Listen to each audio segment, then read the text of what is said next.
So Reverend Al Sharpton, how are we? I'm great. I'm feeling real good. I'm very happy about tonight.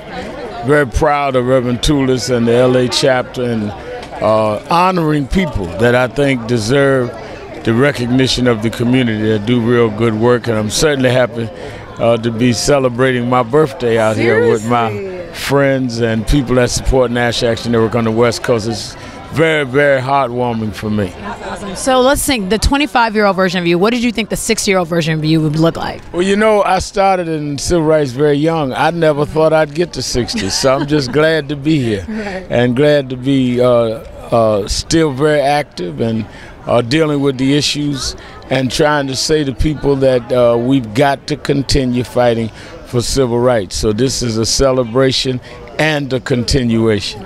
I know you also were talking a little bit about the group CAIR and how you were going to be one of the speakers at that event. What made you decide to help with that, especially with the controversy around it? Well, I mean, I've spoken for them before, and they've denounced any form of radical violence, and I think it's important that we don't judge any group or religion or sect by the extremities in any group. So that's why I wanted to stand with those that would stand against extremism in their own faith. Reverend, we're 3.5 weeks away from voting.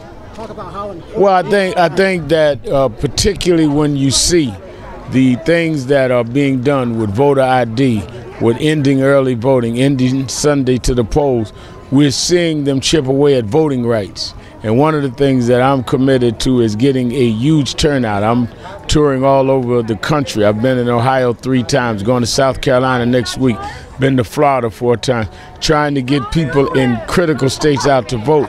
If the right wing takes the Senate, we will not be able to confirm a new attorney general. We will not be able to confirm any of the president's nominations. We will not be able to maintain the Health Care Act. They will try to impeach the president for no reason. So this is a vital election, and I'm on the road night and day trying to help get the vote out. Are you think Rejected Stone? Talk about your book. Well, I wanted to write a book to tell people, particularly young people, that what I went through, broken home, welfare, and was considered somebody could never be nothing. So you don't worry about who rejected you, you accept yourself.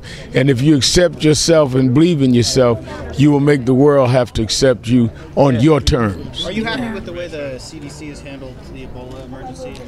Well, I think that it is certainly disappointing when you see, as we speak, 2 nurses now having to be flown out of Dallas. Where was the preparation? Where was the training?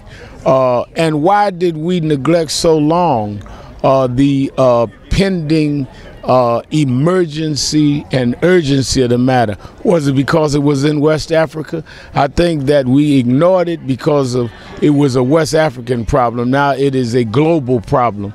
And I think that we've learned that you cannot have a global village but only be concerned about only one part of the globe. Otherwise, it's going to impact everyone, and now it is on our shores. Do you think it's the president's? I think the media has been hysterical rather than being informative. And again, we don't know how far this is going now. To be in the 21st century, given the science and technology we know, and we're at a loss, is an awesome embarrassment. I also think the fact that we have not confirmed a Surgeon General. We are seeing partisan politics literally cut back on research funds, health funds, and not confirm a Surgeon General. Some experts have said that had we not cut some of the budgets, we might have been able to research to have some mechanism to combat this Ebola virus. But you can't cut off your legs and then ask why you're not walking down the street. Can you briefly talk about Ferguson? Thank you very much. Any words on Ferguson? Well, I'm going back last week. In fact, some of Michael Brown's family's here tonight.